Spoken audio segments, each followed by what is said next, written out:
Halo semua, selamat datang kembali di channel YouTube Catatan Mentor ASN. Namun sebelum lanjut, adik-adik yang baru pertama kali menemukan channel YouTube ini, jangan lupa diklik tombol subscribe, aktifkan juga notifikasi loncengnya, sehingga ketika ada video terbaru dari kami, ada notifikasi yang akan muncul. Pada kesempatan video kali ini, kami kembali mengajak adik-adik untuk membahas soal asesmen sumatif akhir semester untuk mata pelajaran Pendidikan Pancasila kelas 10, tingkat SMA, SMK, dan LMA. Seperti apa? Soal asesmen sumatif akhir semester untuk mata pelajaran Pendidikan Pancasila kelas 10, kita bahas mulai dari soal yang pertama. Sidang pertama pada 18 Agustus 1945 PPKI setelah proklamasi kemerdekaan, di mana sidang pertama tersebut menghasilkan beberapa putusan, di antaranya putusan tentang sebuah badan yang bertugas untuk membantu tugas presiden secara sementara sebelum dibentuknya MPR dan DPR. Apakah badan yang dibentuk untuk membentuk tugas presiden sebelum terbentuknya MPR dan DPR? Apakah opsi yang A, B, C, D, ataukah opsi yang E? Silahkan ada dipilih yang mana sekiranya menjadi jawaban yang terbaik. Bisa dicermati ya, opsi A sampai dengan opsi yang E. Opsi yang tepat itu adalah opsi yang E, Komite Nasional, di mana dalam sidang PPKI tanggal 18 Agustus 1945, putusan untuk membentuk Komite Nasional sebagai badan yang membantu presiden menjalankan tugas pemerintahan sebelum MPR dan DPR terbentuk. Komite Nasional ini kemudian dikenal dengan KNIP, Komite Nasional Indonesia Pusat, dan berfungsi sebagai lembaga legislatif sementara. Opsi yang tepat, opsi yang E. Soal nomor 2. Seusai sidang pertama BPUPKI, sejumlah anggota BPUPKI mengadakan pertemuan untuk membicarakan langkah berikutnya, yang kemudian terbentuk dua panitia kecil lagi, adik-adik. Pertama, panitia beranggotakan 8 orang, ini bertugas mengumpulkan berbagai usulan para anggota untuk kemudian dibahas pada sidang berikutnya. Yang menjadi pertanyaan soal nomor 2 ini, apakah yang menjadi tugas panitia kedua yang beranggotakan 9 orang? Disebut dengan panitia 9. Apakah opsi yang A, B, C, D, atau opsi yang E? Apa tugas dari panitia 9? Itu adalah opsi yang B, di mana menyusun pembukaan hukum dasar. Jadi panitia kedua yang beranggotakan 9 orang dikenal sebagai panitia 9. Itu tugas utamanya adalah menyusun rancangan pembukaan hukum dasar yang kemudian melahirkan naskah Piagam Jakarta yang menjadi cikal bakal pembukaan Undang-Undang Dasar tahun 1945. Opsi yang B. Soal nomor 3. Tokoh yang mengusulkan bentuk negara integralistik yang dimaknai sebagai negara yang bersatu dengan seluruh rakyatnya yang mengatasi seluruh golongan-golongannya dalam lapangan kehidupan apapun. Dalam sidang BPUPKI adalah apakah opsi yang A, B, C, D, atau opsi yang E? Tokoh yang mengusulkan konsep negara integralistik itu adalah opsi yang B, Mr. Supomo. Jadi dalam sidang BPUPKI, Mr. Supomo mengusulkan konsep negara integralistik, yaitu negara yang bersatu dengan seluruh rakyat dan mengatasi semua golongan tanpa adanya dominasi kelompok tertentu. Jadi gagasan ini menekankan persatuan serta keharmonisan dalam kehidupan bernegara. Opsi yang B. Soal nomor 4. Pancasila seperti yang tertuang dalam pembukaan Undang-Undang Dasar Negara Republik Indonesia tahun 1945 dan ditegaskan keseragaman sistematikanya melalui Instruksi Presiden nomor 12 tahun 1968, itu tersusun secara hierarki piramidal. Maksudnya adalah apakah opsi yang A, B, C, D, atau opsi yang E? Apa makna Pancasila yang tersusun secara hierarki piramidal? Opsi yang tepat itu adalah opsi yang C. Jadi seperti piramid ya adik-adik. Jadi hierarki di mana setiap sila atau dasar atau asas memiliki hubungan yang saling mengikat dan menjiwai satu sama lain. Sedemikian rupa sehingga dapat dipisahkan. Di mana Pancasila tersusun secara hierarki piramida, ini kelima sila saling berkaitan, saling menjiwai dan membentuk satu kesatuan yang utuh. Tidak ada sila yang berdiri sendiri atau dipisahkan, karena setiap sila menjadi dasar bagi sila berikutnya dan juga dijiwai oleh sila sebelumnya. Opsi yang C. Soal nomor 5. Sesuai dengan kedudukan pembukaan sebagai pokok kaidah negara yang fundamental, Daripada negara Republik Indonesia, Pancasila ini mempunyai kedudukan yang kuat, tetap dan tidak dapat diubah oleh siapapun.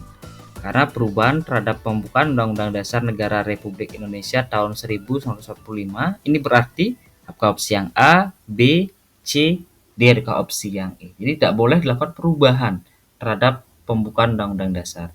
Itu diakibatkan karena sama maknanya dengan opsi yang D, pembubaran terhadap Negara Kesatuan Republik Indonesia. Jadi pembukaan ini mengandung tujuan negara, bentuk negara, dan prinsip-prinsip fundamental lainnya. Sehingga karena kedudukannya sebagai pokok kaidah negara yang fundamental, mengubah pembukaan sama artinya dengan mengubah dasar berdirinya negara Indonesia. Jadi hal itu secara konstitusional dianggap sebagai pembubaran terhadap negara Republik Indonesia itu sendiri. Sehingga opsi yang tepat opsi yang D.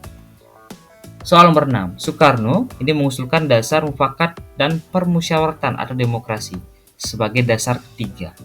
Dalam usulan dari Insinyur Soekarno di tanggal 1 Juni 1945. Apa tujuan utama dari dasar ini menurut Soekarno? Apakah opsi yang A, B, C, D atau opsi yang E? Opsi yang tepat itulah opsi yang C. Jadi untuk membangun negara yang bekerja untuk kepentingan seluruh rakyat. Jadi menurut Soekarno, demokrasi dalam bentuk mufakat dan permusyawaratan adalah cara Indonesia mengambil keputusan dengan musyawarah guna mencapai kesepakatan bersama, sehingga tujuannya agar negara dijalankan untuk kepentingan seluruh rakyat, bukan hanya kelompok tertentu atau kepentingan individu. Sekali lagi, opsi yang tepat opsi yang C. Soal nomor 7. BPUPKI sendiri diketuai oleh KRT Rajiman Widodiningrat dengan Wakil Ketua Iji Bagasiusio dan Raden Panji Suroso. Jadi BPUPKI ini menjalankan 2 kali sidang, adik-adik. Yang pertama tanggal 29 Mei sampai dengan 1 Juni tahun 1945 yang membahas tentang dasar negara.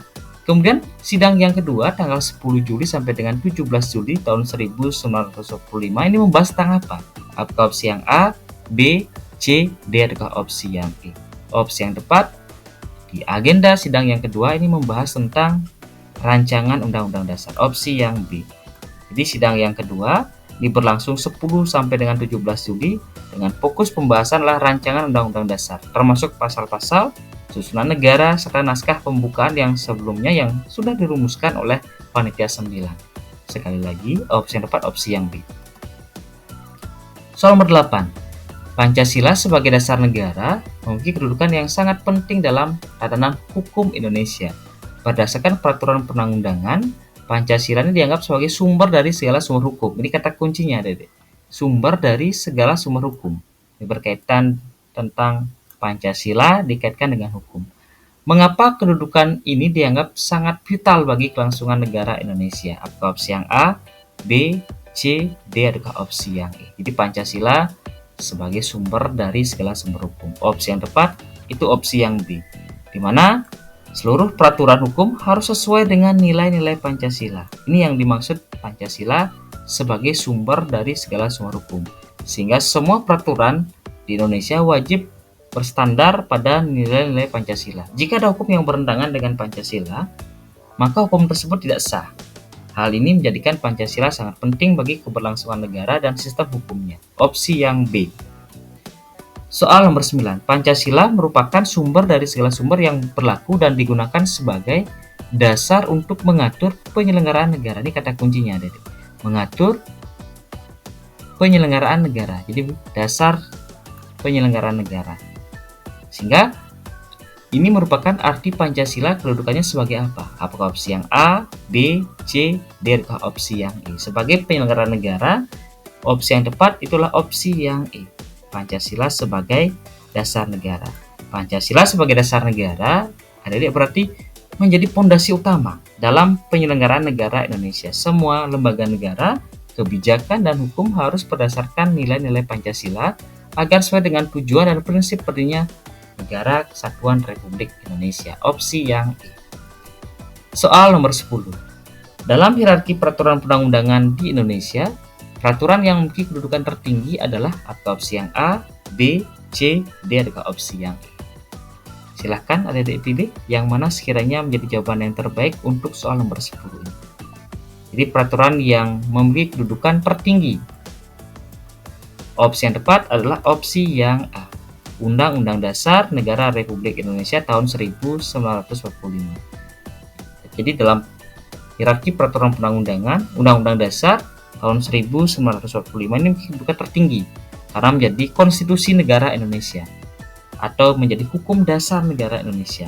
Jadi semua peraturan perundang-undangan lainnya harus tidak bertentangan dengan Undang-Undang Dasar agar sah dan berlaku di Indonesia. Baik adik-adik, itu tadi 10 soal berkaitan dengan asesmen sumatif akhir semester untuk mata pelajaran pendidikan Pancasila kelas 10 tingkat SMA, SMK, dan MA. Tetap dukung channel YouTube ini agar terus berkembang dengan cara klik tombol subscribe, aktifkan juga notifikasi loncengnya.